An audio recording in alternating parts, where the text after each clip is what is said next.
Ya. Jadi kecerdasan mental itu sangat dibutuhkan oleh seorang anak, apalagi orang yang sudah dewasa. Apa itu kecerdasan mental? Kecerdasan mental adalah kecerdasan seseorang di dalam menghadapi masalah atau kesulitan. Itu maksud dari kecerdasan mental. Jadi orang bisa menghadapi masalah dengan baik dan juga bisa menyelesaikan kesulitan yang dia hadapi.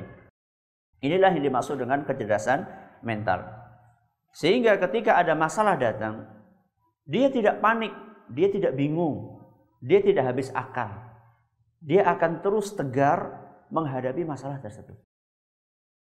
Misalnya dia punya mental kuat, tangguh, tahan banting, pantang menyerah. Ketika dihina oleh orang lain, dia tidak kemudian ngelokro, ya, tidak kemudian dia jatuh, ya, tidak kemudian dia minder. Ini orang-orang yang punya mental kuat. Ketika mendapatkan masalah, dia akan hadapi masalah itu, bukan lari dari masalah. Dan kalau kita perhatikan, tidak sedikit anak-anak, bahkan orang dewasa pun, yang ketika menghadapi masalah, dia relatif untuk menghindar dari masalah. Tidak berani untuk menghadapi masalah tersebut. Atau anak kecil menghadapi masalah nangis. Ya. Dan ini tidak menyelesaikan masalah. Bahkan bukan hanya anak kecil, kadang-kadang orang dewasa ada masalah menghabiskan hari-harinya dengan menangis. Apa kemudian kalau menangis masalahnya selesai? Tentu jawabannya tidak. Ya. Kenyataannya orang nangis gak akan menyelesaikan masalah.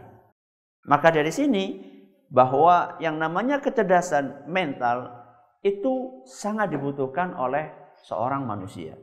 Mulai dari anak-anak sampai orang yang sudah dewasa. Apa indikasinya orang itu mentalnya cerdas? Tadi sudah saya sebutkan beberapanya. Jadi orang mentalnya cerdas itu adalah ketika dia punya mental yang tangguh. Ya, dia kuat, dia gigih, tahan banting, gak gampang menyerah. Itu namanya orang punya kecerdasan mental yang tinggi. Kalau yang rendah bagaimana? Sebaliknya. Jadi kalau ada orang pengen tahu orang ini mentalnya rendah, lihat saja apakah dia itu mudah menyerah, apakah dia itu banyak ngeluh, ya dikit-dikit ngeluh, dikit-dikit ngeluh, disuruh ngapa-ngapain ngeluh, ya disuruh bantu orang tua ngeluh, ya, disuruh pergi kemana ngeluh, berangkat tapi ngeluh, atau dia orang ini cengeng, ya gampang sekali cengeng, sekedar disinggung dikit saja nangis, ya.